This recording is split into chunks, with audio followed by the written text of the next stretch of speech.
So when I realized that I could figure it out, then I realized I could dive headlong into this. And honestly, the more and more people I got to know, because I spent a lot of time getting to know people one on one who are in the industry, I realized that there's a lot of money you can make in real estate. And you can get as involved or as uninvolved as you want, and you can make money both ways. It just depends on how much work and time you want to put into it and how much money you want to make down the line. I am Christina Suter, and this is the Real Estate Breakthrough Show, where we talk about the reality of real estate, the mindset you need in order to face the reality of what it is, and tips and tricks to get you moving forward in investing. I am your host, Christina Suter. Hey you, this is Christina Suter on Real Estate Breakthrough. I have Chris Collins with me, and yes, I'm excited because I wouldn't, my video editor gives me a hard time because I say that about every guest. But the truth is I am excited about every guest because they wouldn't be on my show if I wasn't excited about what they have to offer and who the heck they are. Because part of being successful in real estate is who you choose to be. What integrity do you bring to the game? What grit have you developed? What's your mastery in the level that you've chosen to master? And how do you take care of your investors and yourself in the process of being successful as a real estate investor? That is what helps to protect our cash, our capital, and our peace inside of a constantly shifting sea, which real estate is. So Chris, welcome to the show. Thank you, Christina. Great to be here. I appreciate you. I love your energy and your enthusiasm. Great. You got to have it. After 35 years of investing, you can either be pissed off or you can be ready to find the pony in and among the shit. I'm just saying. You get one or the other. All right, bottom line, your history for my listeners. What is it that you're an expert in, and how the heck did you get there? Give me some history. Man, well, I am a multifamily investor. I focus on investing in apartments, and I help investors who want to be co-owners in apartments, but they don't want all the hassles of being a landlord. So we partner up and buy apartments together. But it didn't start that way. I wasn't always a real estate investor. I wasn't born a real estate investor. I actually have a background in the Hollywood entertainment industry. I don't come from banking and finance and that whole world of suits and ties. I come from the world of music and television and creativity and artistry. And I have always kind of been that way. I was drawn to the creative side of life. So I went from college to Hollywood, and I've been a television editor, editing unscripted TV shows you might know, like America's Next Top Model, Duck Dynasty, Making the Band for MTV back in the day. I do Shark Week every year. I did Ancient Aliens. So a lot of different shows, all in the unscripted reality TV documentary world. And really the challenge with a job like that is you make enough money, like make a good salary, but it's not enough salary, right? It's a great salary to live a normal life, but it's not enough money to really go out and do something big with your life. So a lot of people in Hollywood get kind of stuck with what I call these golden handcuffs. Yeah. And you're working with a, $100,000 to $200,000 a year job, and you're just comfortable. But what I found was that this comfort, it was going to keep going forever, and I was never going to be able to get out of it, meaning I was never going to get to the next level of life where I wanted to be with my finances and my security for my family. So I just made a decision that I'm going to get into investment real estate and learn it from scratch. And I didn't know about mentors or coaching programs or anything like that. I just kind of made a decision and started working on it. So that's how I decided to go from TV to investment real estate. And it started as kind of a side hustle, a side income to add to my television income. And then finally, last year, come tax time, was the first year where my real estate income took over my television income. And so now I focus a lot more on the real estate side of life. Nice. So you've done the whole arc. Okay, dig deep for a moment. Tell me a little bit more about the moment when you got clear that real estate was going to be your pathway to breaking through to your financial freedom. Well, I had been investing my money in the stock market. I don't I don't buy a lot of things. I don't spend a lot of money. So it was a nice, for me, it was a natural, what do I do with the money that I have? I save money and I would always invest it in the stock market, and the stock market would go up and it'd go down and it would go up and then down again. And I never really knew what it was going to do that week or that month. Yeah. And I had this thought of, well, what happens if I want to retire someday and it's down, Hmm. right? And I need the money, but it's down and I feel terrible about taking money out. Or if it's up and I want to take some of that money out, but I'm like, is it bad because it should keep going up? Right. And I didn't like that thought for my future. So we got pregnant with my son. This is 2014. And I thought, look, I have to have other streams of income, other forms of income that I can count on. Because I knew other TV editors who were in their 50s and even 60s. And we would talk about retirement. And I'd go, what are you doing for retirement? And they say something word for word. Yeah, Chris, I got to figure that out. Yeah. I thought in my head, when are you planning to do that? What is the, When does but it goes business? back to that comfort I was talking about, right? If you get paid enough, it's enough to just live your life comfortably and get your eat out, eat food out, eat sushi once in a while, do one trip a Yeah. year, Yeah. but it doesn't leave enough to really have a freedom in the future. So I decided I'm going to get into real estate because I saw these streams of income. I saw rents coming in every month. And I realized that real estate's not all that complicated. So for me, like I said, coming from, I don't have the finance background. I don't come from banking and all that side. I'm like, I understand this. It's just rents coming in, expenses going out, and then there's profit at the end of the day. So when I realized that I could figure it out, then I realized I could dive headlong into this. And honestly, the more and more people I got to know, because I spent a lot of time getting to know people one on one who are in the industry, I realized that there's a lot of money you can make in real estate, and you can get as involved or as uninvolved as you want, and you can make money both ways. It just depends on how much work and time you want to put into it and how much money you want to make down the line. Yeah. Tell me a little bit about either your nature, your talent, or your skill that's helped you from your previous industry to be successful in this industry. Either their talent or the skill that you use in this industry. That's a In that good industry. question. So I'll tell you a story. When I was Please. in college, we'll Let's take it go. way back. I was in college. I was in San Diego, and the entertainment industry was in LA. And I knew I wanted to work in LA, but I'm in San Diego. San Diego is not known to be a entertainment type of town. There's not TV No, stations and all this no. infrastructure The for that. studios are not in San Uh, Diego. Nope. they're not in San Diego. So I made a connection in LA and decided I'm going to go and work for free in LA three Hmm. days a week. Okay. So I would drive from San Diego up to LA. I would intern at a production company. I would crash on people's couches. I would find anyone I knew that could point me to someone that I could crash on their couch. So often I was staying on strangers' couches for Oh, 3 days in a row, and then I'd work for free and then drive back to San Diego and do my schoolwork.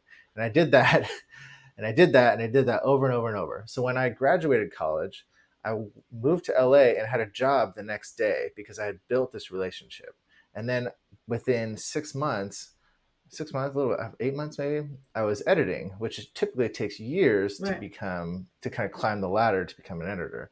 So what I had was this unending grit, this hard work, this I make a decision, I'm going to make it happen. Yeah. So then fast forward to getting involved in real estate. I had a similar decision. I'm going to get into real estate. So I started with getting to know people. So I was still working in TV. I had to go and drive into a job. So I decided I'm going to cut out free time altogether, and I'm going to dedicate every moment that I'm not working or with my wife to real estate. So on the drive into work, I'd either leave early at 6 and meet someone for coffee and develop a relationship and ask Hmm. questions, or I'd be listening to a podcast, or I'd get on a phone call. Then I'd work, and then lunchtime, same thing. I cut out lunches with buddies at work. That was no longer a thing for me. We're not going to just hang out and get lunch and chat about nothing. I would either have a meeting, or I'd skip lunch with friends and I'd be on phone calls, or I'd listen to a podcast, or I'd read. So Hmm. you'd find me, everyone else would go out to lunch and get their salads, and I'd be sitting there highlighting books and just reading. And then after work, same thing. I'd either go to a meetup event like what you would host, or I would go and I would listen to a podcast, or I'd read an audiobook on the way home. Then I'd get home, dinner with my wife, and then it would be back to studying in the books. So it's a decision that I'm willing to put in the effort into. And it's one thing I've seen with real estate, because real estate does not come easily. I've found it's not someone just hands it to you. You have to do a lot of work. And I don't think people are ready for that. I think people Yeah. think, I'm going to just buy a house and get into investment real estate. And I'm like, that works once or twice. But if you want to have a career and a business, Yes. you have to put in a lot more work. So that grit, the determination, and the willingness to put in that extra work, that's what I've carried over into real estate. And it's something I use every day now, whether it's learning about something or going out and doing due diligence on a property, or getting in a plane, on a red eye, flying to Florida, checking out properties, flying back to be here for my son the next day. So I do work, that hard too. work. I do that too. I get on the red eye at 10:30 at night to fly to Indianapolis to look at properties to be back on the 4 o'clock flight back to LA, so I can kiss my daughter goodnight again in LA. So I'm missing Right? only 24 hours of her life, but I'm getting a lot of stuff done in that 24 hours, right? And you're willing to put in the work. Like, you are someone I've known as, you show up to do work. You don't show up just to chit chat, Yeah. but at the same time, you make it feel very friendly and warm. So I don't know how you do that at the same time. Because when I'm in business mode, my wife can tell. She'll look at me. She goes, "Oh, you have stuff going on, There's right?" stuff going I'm on, like, yeah. "Yeah," because I'm very focused. Well, I'm glad that I come across that way. You also happen to generally meet me in social situations, whereas when I'm Sure. walking through the kitchen, my husband's going, "Are you mad or are you working on something?" I'm like, "I'm working on something. Don't get in the middle." He's like, "Okay, okay, fine. I'll just go right on by, honey." Like, Yeah, sure. all right, so now we talked a little bit about what's the secret sauce of Chris. What's the secret sauce in your company that makes your company really excel in that particular area? I know lots of companies do this structure: buy Mhm. multifamilies, value add, get money back to their investors. Cool. But what is it that your company is your particular secret sauce? So my company is an extension of me, and what our company does Yes. is Yes. I call it collaborations, right? Like, you see the Louis Vuitton partner up with Supreme and they do collabs, or Yeah. Adidas will partner up with purse companies and they'll do stuff. So those are collabs in the fashion world. Well, what I do is collabs with different partners across the country, because we don't buy properties in California. We buy properties in Texas, Florida, Arizona, Iowa, Tennessee, red states across the country. But I'm smart enough to know that I cannot run a property in Texas as well as someone who lives in Texas. Right. So a lot of people, what they do is they find someone on the internet and they invest with them. Mm-hmm. But for me, I've been building out relationships for years at this point, and flying out to these markets for years and developing relationships. And my wife knows these people that I know. And so what I have is a pretty strong network of professionals in our industry who do this just as much as I do at a high level, but they're in their market. So when we go to buy a property in Texas, I have my partners in Dallas, and I have different partners in San Antonio, and I have different partners in Iowa. So that relationship that's been built out over the years, it's not a new thing. It's not something I'm just meeting them now and trying to figure it out. So that's a really strong thing we have going for us. Another thing is transparency and investor relations. Mm-hmm. When my investors come and talk to me, they know that I'm going to give them a candid answer and a real answer to their question, mainly because when I started this business, it was to help me and my family. And it extended out to then helping investors get involved as well. But they know that every property we buy, I'm putting my own money in as much or more than every investor is. So they know that I'm looking at it first as an investment for me and my family. And then if they're going to come along, they know that, look, Chris has his full weight behind this, Mm-hmm. because he knows that his son and daughter and wife, our money is all involved in this property as well. And then they know that, over the years I've honed this, is when you talk to me and we go over a business plan of how to buy apartments or how to buy this specific apartment complex, I tend to boil things down to a very understandable, plain English manner. I think a lot of times, I don't know if you've ever experienced this, you get in a conversation with somebody and after 3 minutes you go, I have no idea what this person's talking about, right? Yeah. And I'm Yeah. very overwhelmed, Yeah. and I feel stupid, and I don't want to feel stupid, but I know that I should be getting, why am I not understanding this? So I talk a lot. I use Zoom a lot. I use whiteboard. We do a lot of whiteboard sessions, and it's just, you're going to get an understanding of the business plan, not in a dumbed down way, but just a way that's understandable. And I think it's really important because we deal with so much money. These investments are not cheap. It's a lot of your hard earned money, a lot of your family's money. So if you want to have a good understanding of the situation and what the business is going to be, that's one thing that we pride ourselves on at Amity Cash Flow. I love it. I love it. And it is so important. Transparency is so important. If you're a passive investor, because primarily these days I'm a passive investor and not an active Mm-hmm. investor. If you're a passive investor, your integrity, your transparency, your willingness to have yourself on the line, and your grit, right? The word of the day, your grit is what defines the success of the deal. Once I hand you my $100,000, it's like I always say, it's like you hand your Ferrari over to the valet. That you want to trust that that valet knows what they're going to do with your car, and they're going to bring it back whole and complete without dings in it, and they're going to know where to park it, and they're going to know how to drive it, and that they're going to be good with it. And so if I'm giving you $100,000 of my money, I'm counting on your driving record. I'm counting on your investment in that. Invested your investment in wanting to make my investment work. I had to take a moment to break those two words down. But your investment to make my investment to work, and that the transparency is the only way I can do that. The transparency is the closest I can get to understanding your driving record. It's the closest I Right. can And get. asking a lot of questions. I don't know. I have investors tell me all the time. They're like, "Oh, sorry, I'm asking so many questions." And I tell them, I'm like, "Do you realize how much money you're talking about? Like, if anyone ever looks at you and says, 'Okay, that's enough questions for now,' it's probably not the right person to partner up with, because this is really a partnership for multiple years with millions of dollars on the line. And for you, it might be $100,000. For someone else, it might be 50. For someone else, it might be 500. But there's never an instance where it's a little amount of money, right? A small amount of money. So what I tell investors is ask as many questions as you want. Maybe the best way to do it is prioritize questions by deal breaker, make or break Yeah. questions, and then education questions. Like, hey, Chris, these I need to know before I make this investment. I have other questions that I'd love to learn along the way, but we can kind of get to those. That way we can be efficient with their time. But at the end of the day, if you have questions unanswered, it might not be the best investment for you. Yeah, it's so important. And it's because in the questions, and you know this, Chris, because you've had people ask these questions, but as a passive investor, I'm listening for your answer, and I'm listening for how you answer. Mm, I'm listening for both.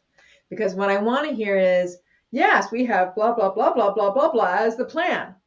I want to hear you have a plan. sure. Right? I want to hear, and you may have told me the whole plan in the marketing material. I want to hear you describe to me your version of the plan, because somebody else wrote the marketing material, but you're the one I'm handing the money to. So I need to know your understanding of the plan and your sense behind what it's going to take to implement that plan. Oh, and by the way, I know there's already a plan there that's probably going to work, but I need to hear you tell me. So does that make Sure. sense? Like, I mean, I'm looking at Absolutely. both. I'm looking at, like when you tell me you can, you can fly from one city to another city in a 24-hour period, I go, yes, my kind of dude, right? Like, yes, that's Right. what I do. That's what I expect you to do. And really, it is, there's the business side of this for sure, but there's the relationship and partnership side of this Yeah. as well. This is someone you're going to be working with for 2, 3, 5, 7, 10 years, maybe even longer if you're doing multiple investments. So you want to get to know these people. I mean, I fly across country just to hang out with people, just to kind of get to know them. And I bring my wife, and hey, let's just have lunch and dinner with these people for a day or two.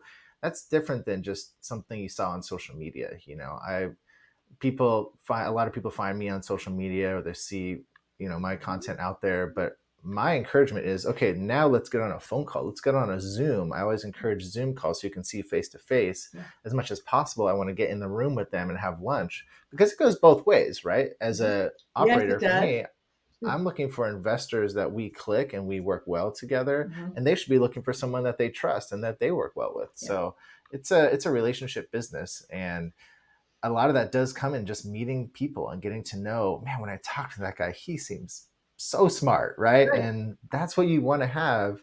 If you have someone that you're not comfortable with, look, there are other people to invest with. It's a lot of money on the line, so be comfortable with who you invest with. I love your description, and I have to agree with almost everything that you said. One is you have to deal with the investors and their personalities, so you want to know who they are. Let's be transparent about that, right? Let's be honest Mhm. about that. And there's so many deals out there that if for whatever reason the synergy doesn't click, you really don't have to go there. Like you just kind of don't have to. Right? Yeah. There are too many. 80% of the world's wealth is in real estate. I can't tell you how profound that is a statement that is to me of being able to say it's truly abundant. Like there are lots of syndicators. There's lots of different types of real estate. There's lots of ways to play. There are lots of ways to get a return to hit your 8% preferred return or 7% preferred return and 12 to 14% total return at the end of the day. There are so many ways to get to that number. There is no reason to squeeze oneself into this situation where you're going to be chronically unhappy with what you're dealing with, both as a Right. syndicator and as an investor. Right. And then the beauty though, as being a syndicator, which is I found really nice, is the people, a lot of people I talk to, they don't have this long list of people to invest with. They don't have this huge network that they can pick and choose from. But what I get to give them is opportunities to invest in these private market offerings. They're these deals that we get into, these deals you see behind me. They're not on Wall Street. They're not on Zillow. They're not on Redfin. No one else can get into these deals except if you know the few of us who are buying this deal as a partnership. So Mhm. you really get access to things you wouldn't be able to if you don't go out and meet people and find partners. Well said. All right. So, right now, what is your industry facing? And then I'm going to ask, how's your company preparing for it? So, right now, what do you feel like the multifamily industry is facing? Interest rates. This is not a new I know. story It's sometimes necessarily. that's a I'm sure simple you've question, heard but it. right now it's not. I apologize. Okay, interest rates, go No, ahead. no.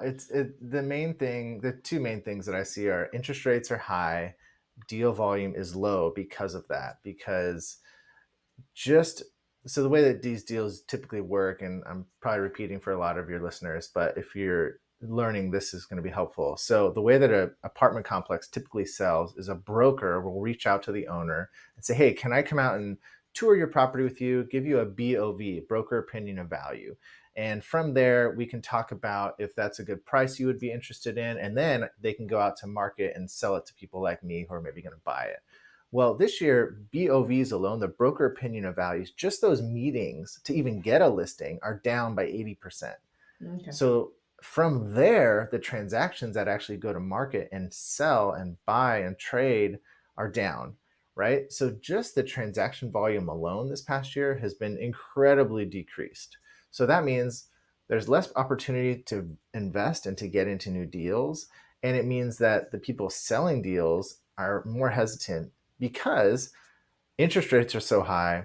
So as a buyer, I can't offer as much money for that property because my money costs me more to get that capital from a bank. So as the seller, they have the option of, well, I sell my property at not as much as I'd like to, because 2 years ago, everyone was telling you your property is worth 25 million. Yeah. This year it might be worth 18, Yeah. 19. Do you want to Yes. take that? Yeah. So a lot of people are just holding on to their properties. But what's happening and where the opportunities are right now, I see is when you have sellers who get into a little bit of distress. Maybe their Yes. loan is coming due. Maybe they have a rate cap that's expiring and they can't afford to buy a new one.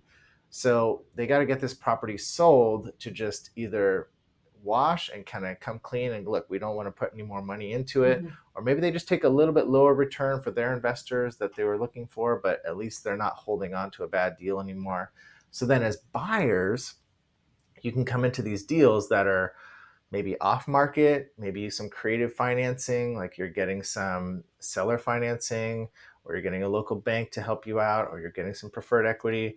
But there's different ways you can buy these deals than the traditional way of a broker brings a deal to the table. So interest rates are really being a big factor in the transactions of real estate. And then the other thing is rents. We've seen rents rise at an astronomical rate in the last 3 years, but let's say 5 years, right? I feel like, and what I tell people all the time is in the last 1 to 3 years, we've built in like 10 to 15 years of rent increases in a very short timeline. So today, rents are not jumping up as much as they have Mhm. been. That's Mhm. because it has been abnormal. It's not normal what we've been seeing. So you can't underwrite to that. You have to assume normal rent growth or even stagnant or flat rent Yeah. for another year or two at least. Yeah. So that's what I'm seeing today.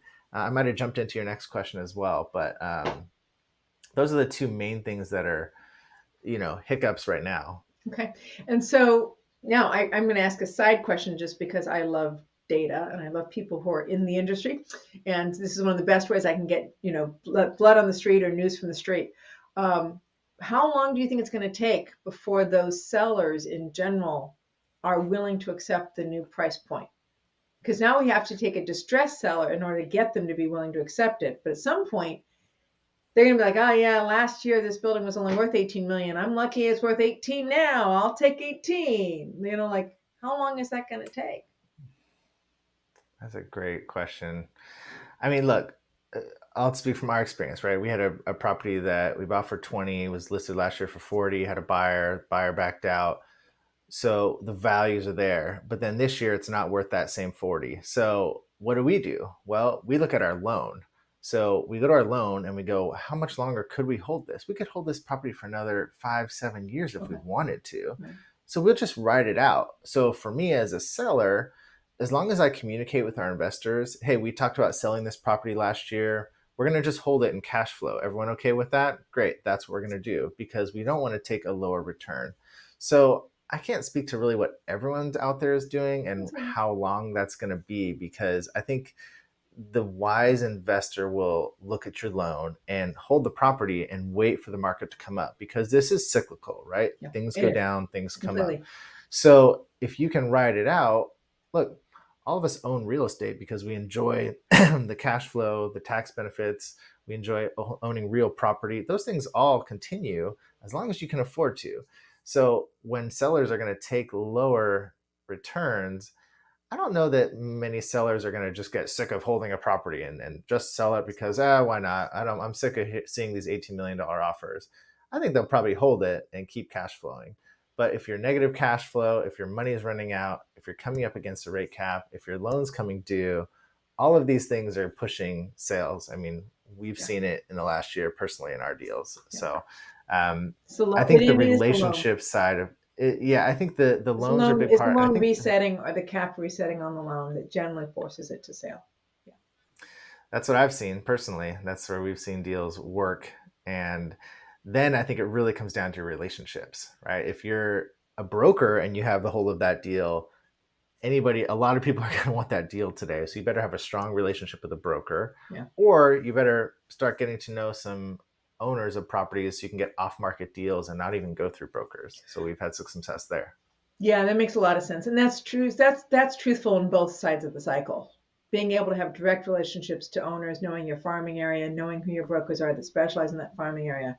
I mean, it's just when you're dealing with, since 2011 and 12, when multifamily was the first to recover, all the way Mhm. through until seemingly today, even in this rougher market, having that direct relationship is probably one of the few ways that you can really get a hold of a deal in that 50, 100 unit plus range. All Mhm. right, next question. How will your company manage this upcoming potential recession?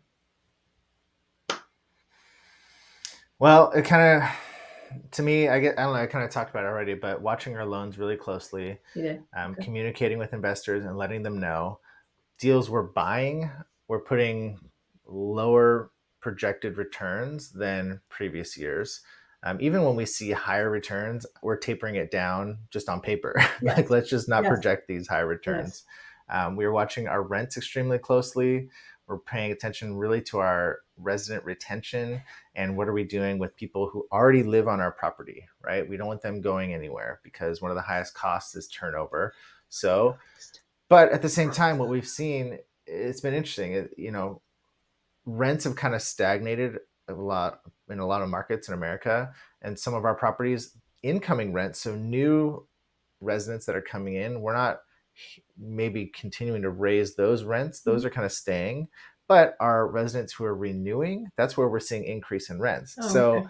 that just goes to show you that you have to have strong property management and relationships on site, on your property. It can't just be looking at this global scale of what is real estate doing. You got to pay attention to your properties.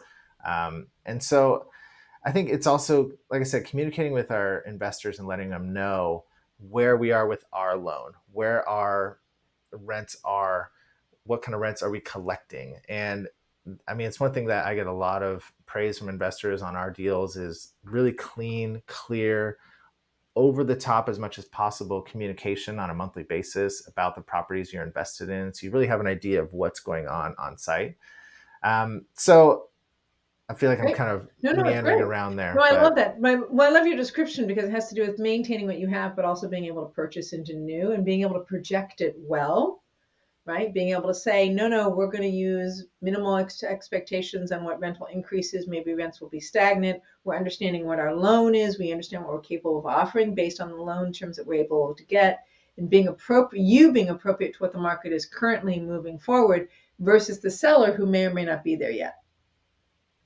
right. And I think the other thing that I look for specifically in properties is a lot of times people want to buy properties and continue to push rents, right? This market's going to keep going up. Yeah. I'd rather buy a property where the rents are trailing the market, they're below, Mm-hmm. and let's just try to get it to market and Mm-hmm. let that be enough. And if that's enough for the return, great, goodbye, All the because you better. already see it's already hitting that. Even though these rents, I'm using my hands, so if you're listening, you're not seeing it, but It's if true. current rents in the True. market, if if current rents in the market continue to rise, we'll Mm-hmm. let those rise, and that can be organic, and maybe we get a piece of that. But let's just project to get where rents are today, Mm-hmm.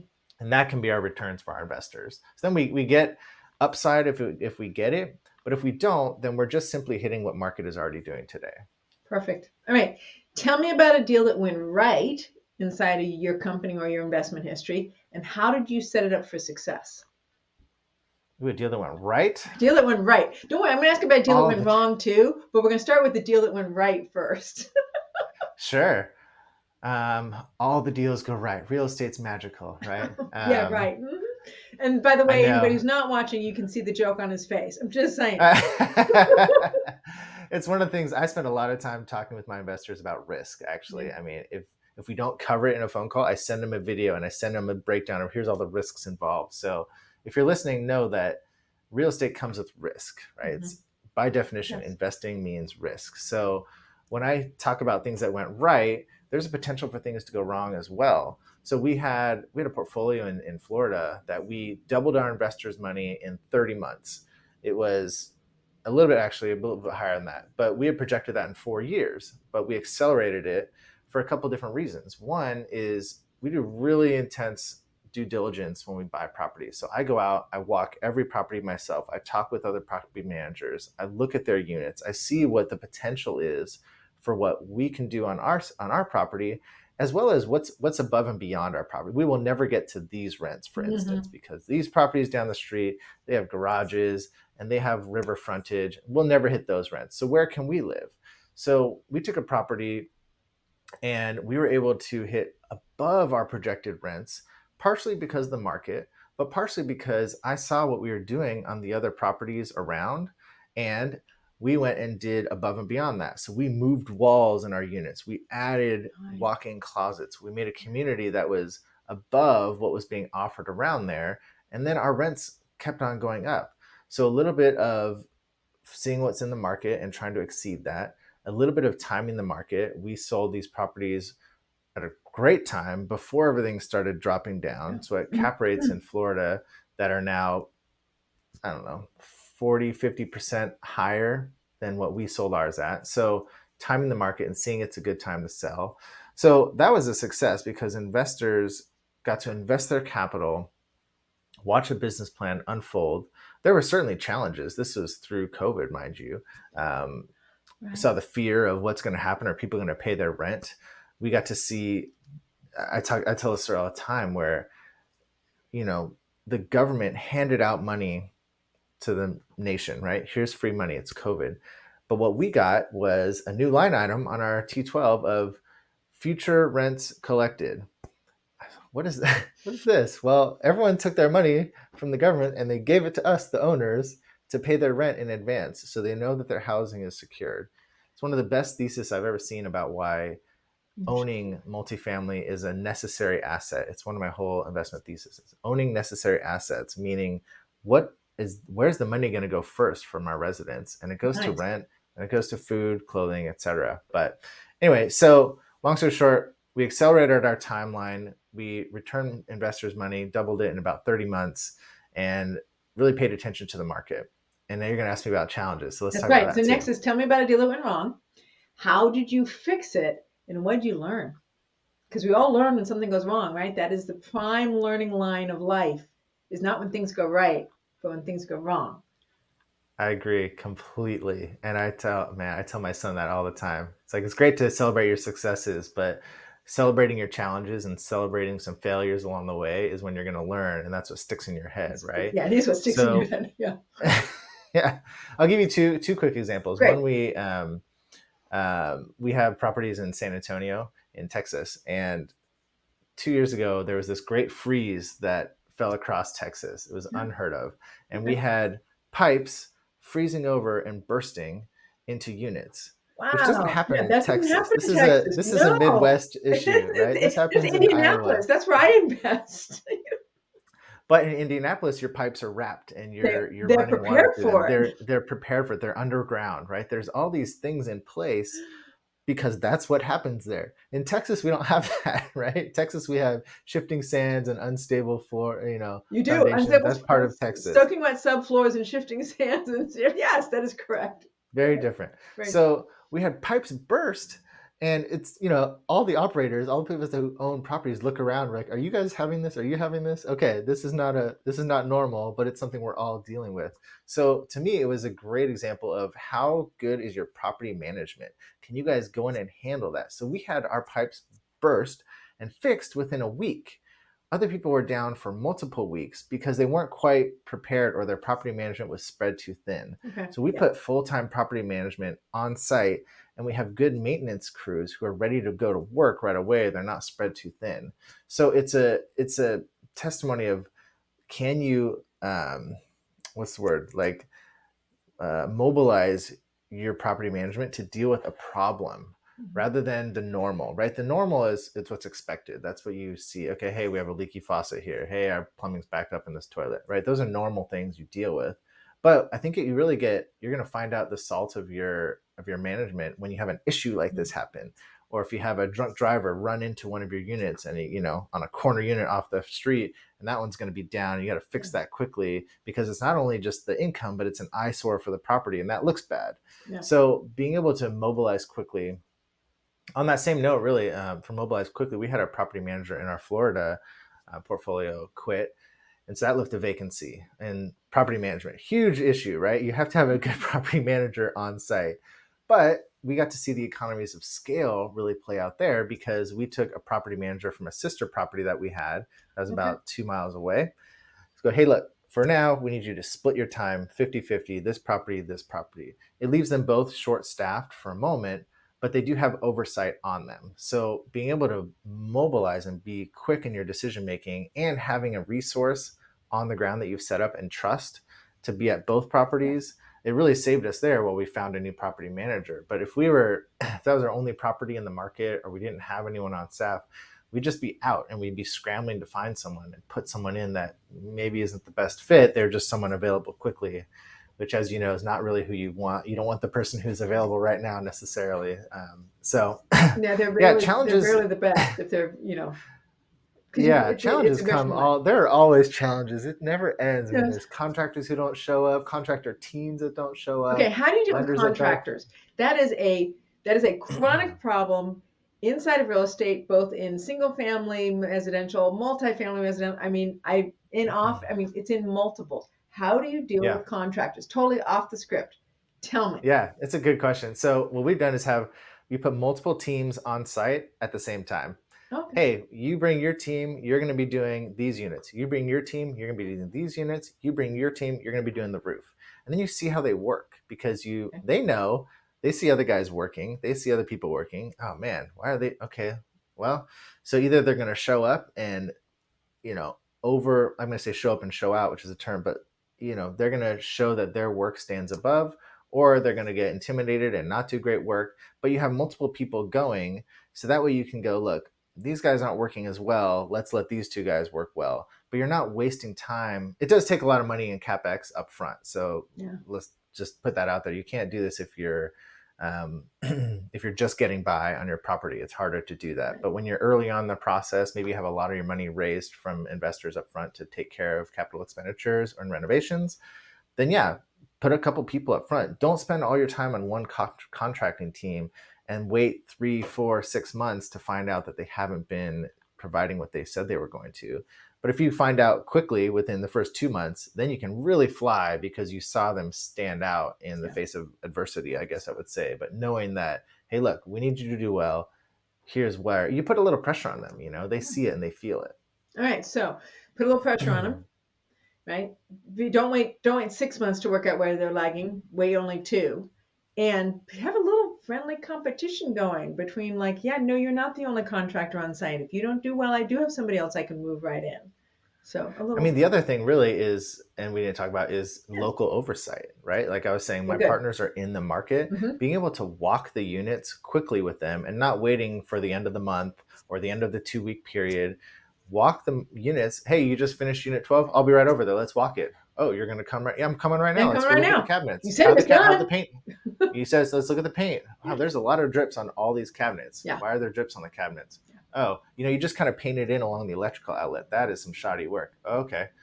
Okay, well, now you get one more week to see if you're going to fix those things or not. But right away versus some of the outer state owners that you got to wait till the end of the month to find out. You're looking at pictures to see how it Yeah. turns out. It's not the best way to deal. These are multi-million-dollar properties. It's not something you want to just figure out as you go. You got to have it, dialed in quickly. I love the accountability, and since the only direct ownerships I do now are single Mm-hmm. family doors.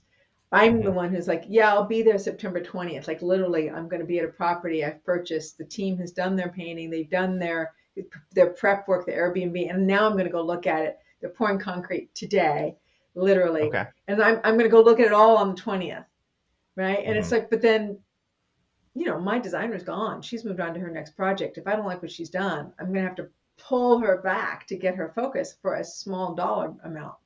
Mm-hmm. Right. But the accountability immediately, then they're like, oh, the job isn't done. Okay, well, let me stay here. Right. Yeah. Yeah. Yeah. All right. Last question. What does financial freedom mean to you? We're all using real estate to break through to our financial freedom. What's that vision in your head of what it means to you? Man, this has become so real in the last 8 months. If you follow the Hollywood entertainment industry at all, the entire city's on strike. Yes. There's very little work. I talk to investors every day. Some of them have not been working for 6 months. Some of them haven't been working for 3 months. I have a lot of investors who aren't in the industry, so they're oblivious to that, right? But the people who are, that was what I was trying to figure out and solve that problem Yeah. is I don't want to depend on work that may or may not be there to pay my bills. So what I did is I created a moat of safety around my castle, so to speak, right? My family and my son and daughter and my wife, we are secure with income that comes in from multiple properties across the country, thousands of residents that are paying rent every month.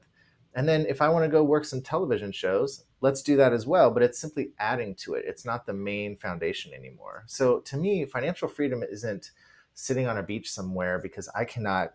I enjoy sitting on the beach for 2 to 3 weeks. I like to work too much.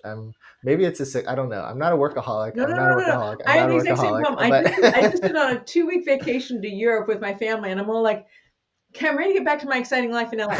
Okay, I'm ready to get back to my interviews. I'm ready to get back to my. I love what I'm doing. So I think that's great, right? It's not a workaholic. You just love what you're doing. My wife sometimes she's like, bring your laptop for the first few days so you can like ease into vacation. I'm like, okay, cool. But look, I'm not the person who's going to go sit on the beach. I like to right. work too much. So what financial freedom has been for me is the ability to choose what work I'm doing and not be dependent on what's given, what's offered. Hey, you have to do this. Okay, man, I got to make that money. And then it's really giving me, like I said, that moat in the face of where Hollywood has, stopped paying a lot of people. They're just not working. I'm not worried so much about that because I have all this real estate helping me out. So financial freedom is really a sense of security, not just for me, but for my family, and then the ability to choose what work I want to do. Hey, Chris, thank you so much. I so appreciate that amazing knowledge, grounded, straightforward, authentic advice on contractors, because I have that problem myself, as well as how to deal with multifamily. If people want to invest in one of your projects, they want to get a hold of you, they want you to come speak, how do people get a hold of you, Chris? I'm pretty easy to find. You can go to my website, amitycashflow.com. A-M is in Mary, I-T-Y, amitycashflow.com. If you go to the contact page there, you can book a phone call with me. And other than that, I'm on social media at Amity Chris Collins. You can find me on pretty much every social media platform. I spend Mhm. most of my days, if I'm not out on a property or talking with my partners, I'm talking with new investors, people who are looking to invest in real estate, but they don't want the hassle of being a landlord. So I deal with a lot of people who want to be passive owners and just create passive income. We're working on property number 20 right now. So pretty proud of Nice. that. It's been a good career here, and only going up from here. It's beautiful. It's beautiful. So, how many full cycles do you have? If you're on property 20 right now, how many full cycles do you Yeah, guys have? 10 at this point. 10. Nice. Yeah, Congratulations. All right. thanks. Well, thank you, Chris. Thank you. Wonderful having you at the show. You can find real estate, welcome to the Real Estate Breakthrough Show. You can find me on all different kinds of platforms, iTunes, Spotify, iHeartRadio, as well as the video on YouTube, Roku TV, Amazon TV, and Apple. Thank you so much, guys. Tune in again in 2 weeks.